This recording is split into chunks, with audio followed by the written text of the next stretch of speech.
lutar pela cidade às vezes significa lutar contra a cidade, não é? Ou pelo menos como a cidade enquanto instituição. E na tua posição em que a coletiva tem o dever de informar Coimbra e tem o dever de fazer um bocadinho este trabalho de comunicar de forma isente, ou não isente, mas sem ser neutro, plural. Neutro, exatamente, ser neutro, a explicar a informação como ela é. Às vezes poderá haver informação que vai contra a instituição. É uma gestão cuidadosa que vocês têm que fazer ou não? Houve o nosso...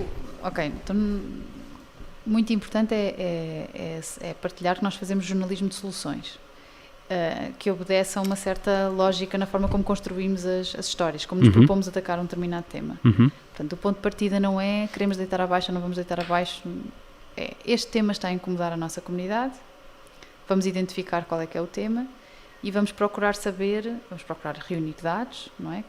que apoiem, que deem suporte àquilo que estamos aqui a falar, mas depois vamos orientar para as soluções. E as soluções podem ser sugestões que as pessoas, um determinado grupo de moradores que aponta porque tem um determinado problema, pode ser alguma organização que já desenvolveu uma solução que possa ser aplicada, às vezes pode ser um exemplo de alguma cidade lá fora que nos possa ajudar.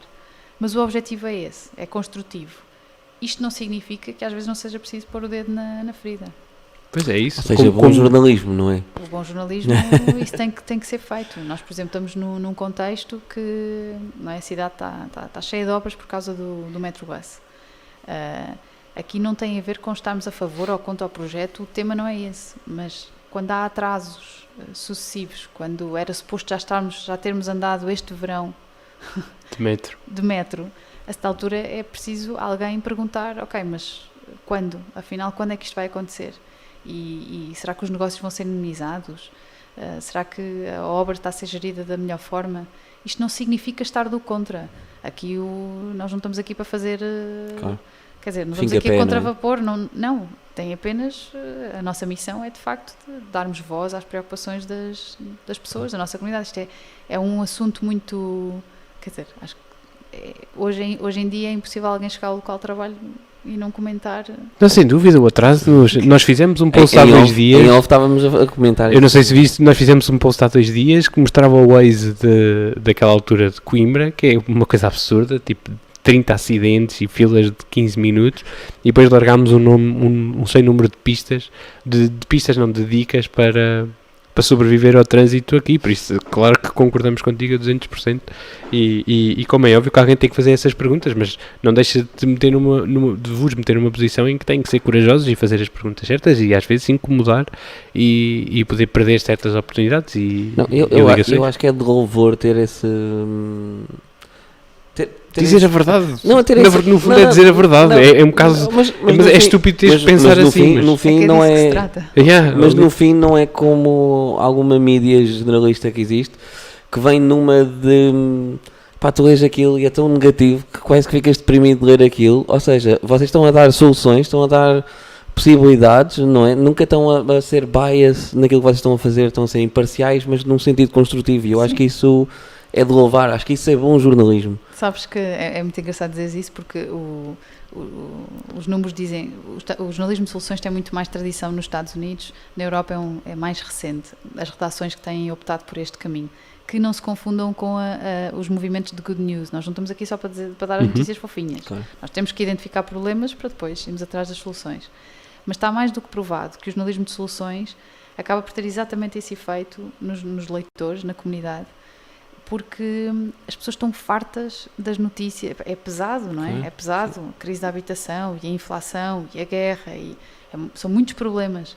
E se nós conseguimos conduzir as pessoas para as soluções, exato, essa atitude, esse empoderamento, essa noção de que, que existe um caminho, são histórias muito mais inspiradoras e que acabam por ter um impacto muito maior. E não é só isso, é também o jornalismo de tabela que tu agora tens tanto, porque os jornais deixaram de vender edições em papel, que era o ganha-pão deles, certo? Então como é que eles fazem dinheiro? Com AdSense, certo? Com anúncios dentro das páginas, em que se tu não tiveres cliques, tu não estás a vender isso, tu não estás a vender, tu não estás a trabalhar.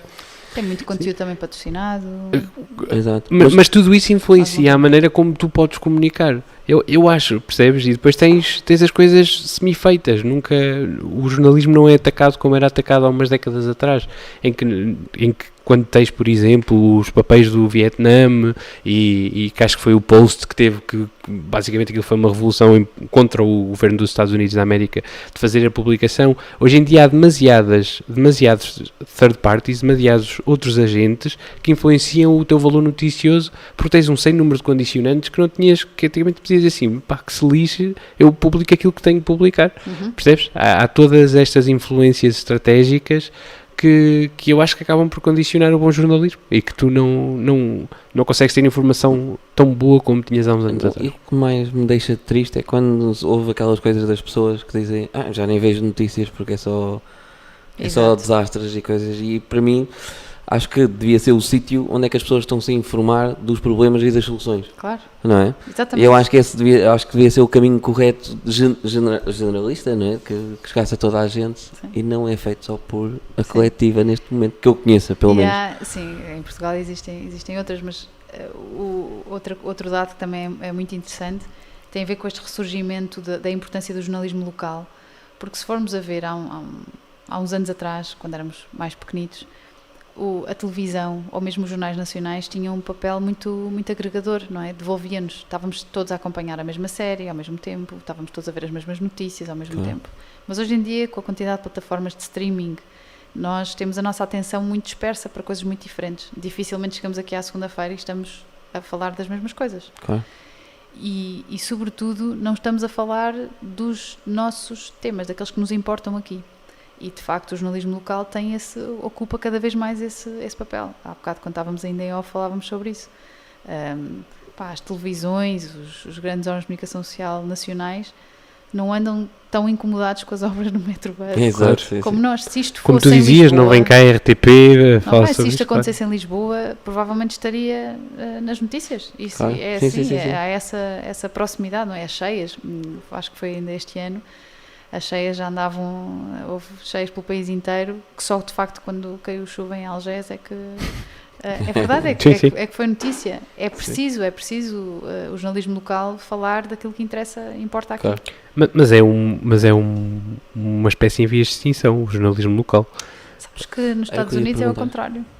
Está a ressurgir, o que eu ia fazer. Mas há uma peça muito interessante do John Oliver sobre jornalismo, que tem para aí um ano e que fala também muito especificamente nos Estados Unidos, porque ele faz o Last Week Tonight, que fala sobre como os jornais locais estão a desaparecer e porque estão a deixar de conseguir subsistir. Porque as pessoas não compram o jornal. Eu ia fazer a pergunta neste sentido, que era, vês a expansão... Mais construtiva, uma pergunta mais construtiva do que está a morrer.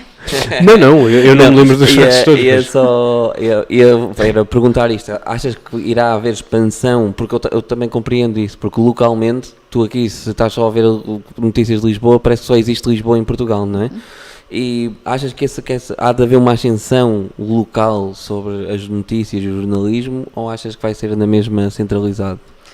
Vai acabar por ser centralizado no final? Nós acreditamos muito no trabalho que estamos a desenvolver naturalmente e justamente na importância de aparecerem mais publicações locais a fazer um trabalho semelhante.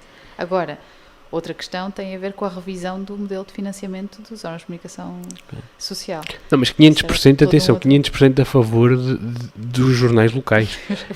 Percebes? Eu estava só a falar ou seja, acho que tem realmente um papel importante e lá está, de não depender de nenhuma instituição pública e de poderes dizer aquilo que queres. Voltamos, a questão tem a ver com o financiamento, tens de ter as costas quentes, não deves, na teoria, ser financiado por... Claro. Até mesmo para não seres bias, não é? Como é óbvio. Senão a Westminster Media agora pagava. E a seguir é dizer, mas não digas mal sobre... Que é o que acontece nos grandes órgãos de comunicação social. Eu acho que só não é visível, só não é público. Porque eu acho que acaba por haver influências daqui e dali. Se calhar não nos verdadeiros, não nos bons. Idealmente sim, só que acho que acaba por acontecer um bocado.